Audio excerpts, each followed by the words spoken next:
ओ बाबा भीमराव जैसा कोई हो नहीं सकता। अब पर चल के हमें सिखाना है, ओ भीमराव पर चल के हमें दिखाना है।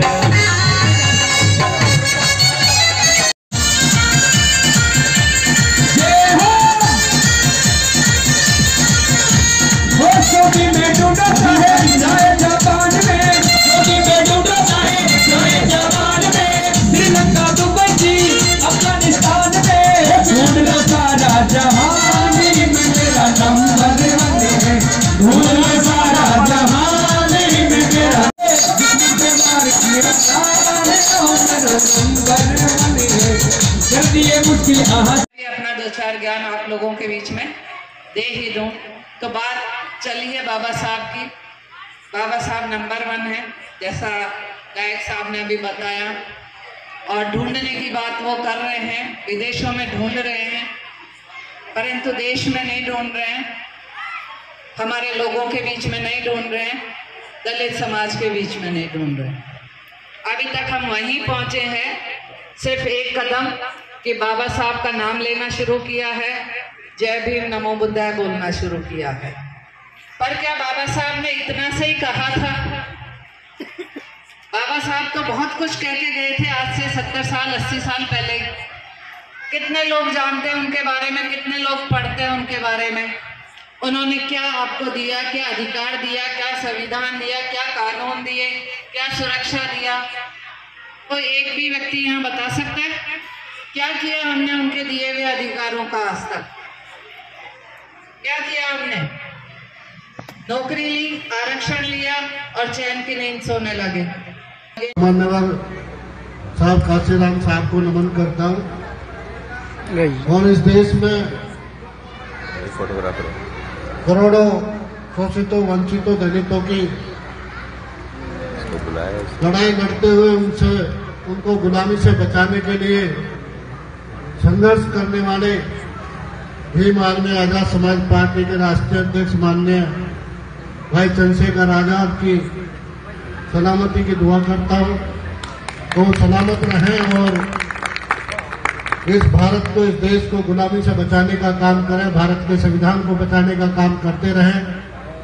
और हम लोगों को जो भारत के संविधान में बाबा साहब डॉक्टर भीमराव अंबेडकर जीने का, मानवता का अधिकार देके गए, वो हमें हासिल रहे।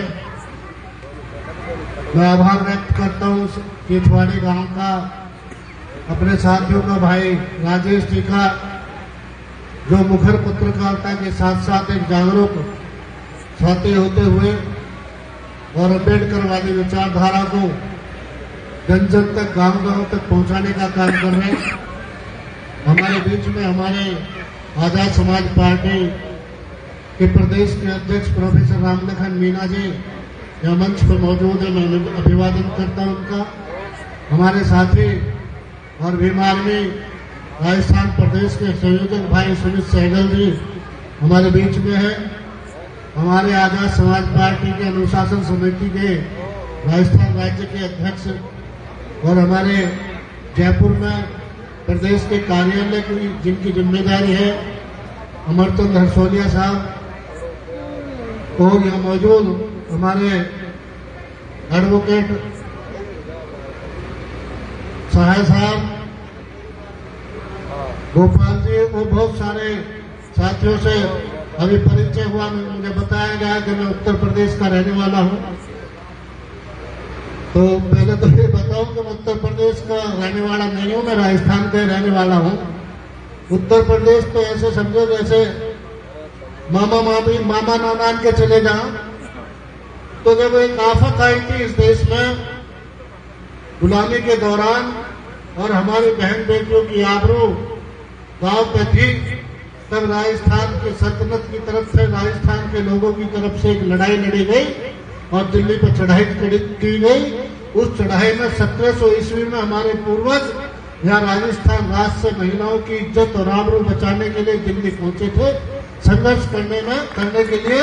उस संघर्ष में हमारे पूर्वज भी थे, उसी में हम लोग भी गए थे और फिर जाके वहीं रहने लगे।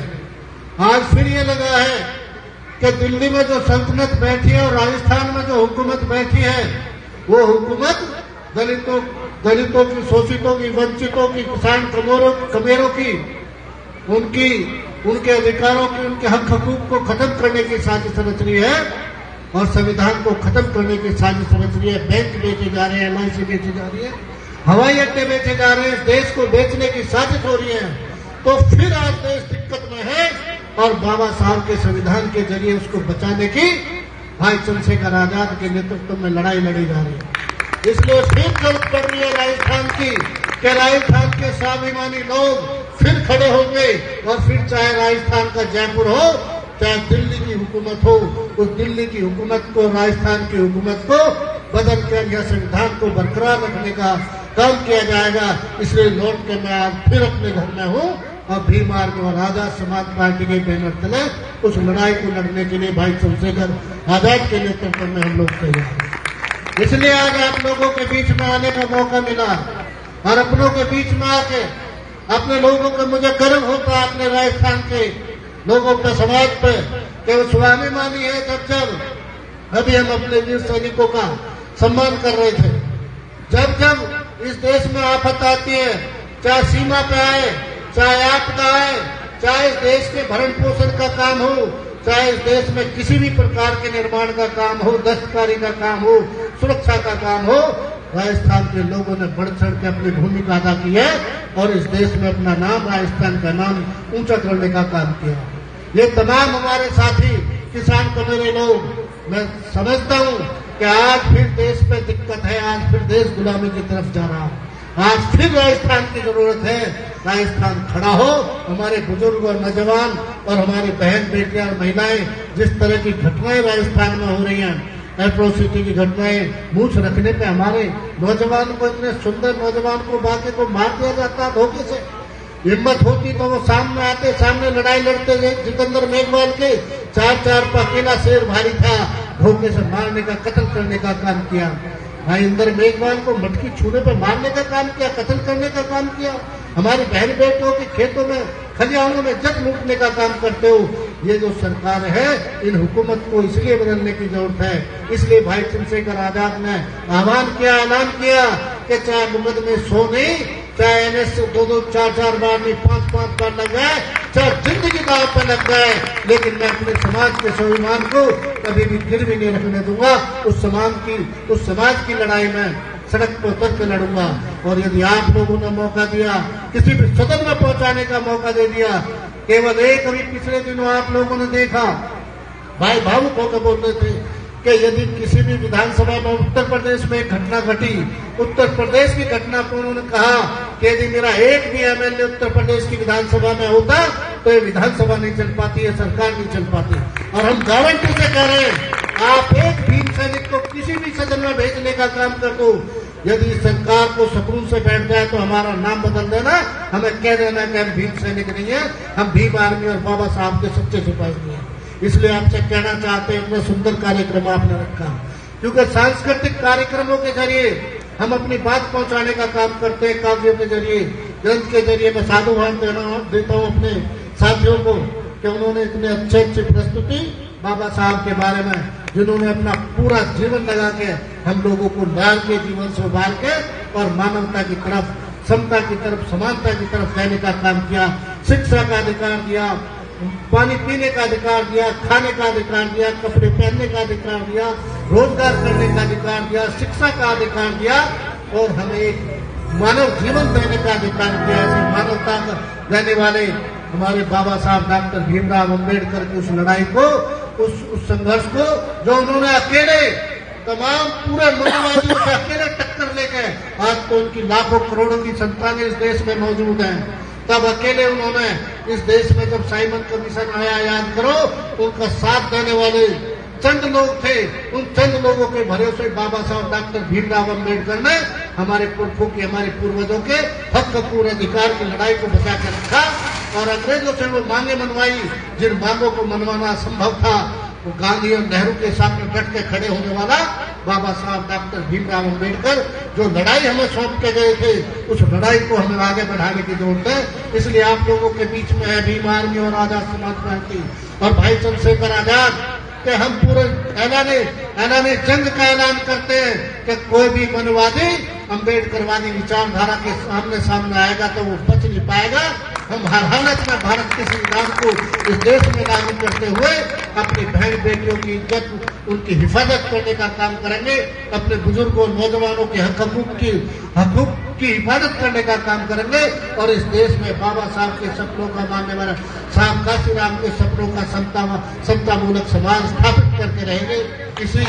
इसी ऐलान और जंग के ऐलान के साथ मैं बहुत साधुवाद देता हूँ कि आपने हमें और हमारे साथियों को अपने बीच में बुलाया और बाबा साहब के नाम पर इतनी शानदार कार्यक्रम का आयोजन और आगाज किया। हम लोगों के लिए, हमारे लिए जब भी भीम की जरूरत पड़े आजाद समाज पार्टी भीम आर्मी की, हमारा एक सिपाही एक साथी आपके लिए हर अन्याय की लड़ाई में आपके साथ है, संघर्ष की लड़ाई में, मान सम्मान की लड़ाई में, हक हकूक की लड़ाई में आपके साथ है। इसको हम लोग मिलजुल के लड़ेंगे और हर हालत में बाबा साहब के सपनों को साकार करने का काम करेंगे। बहुत बहुत धन्यवाद। जय भीम, जय भारत।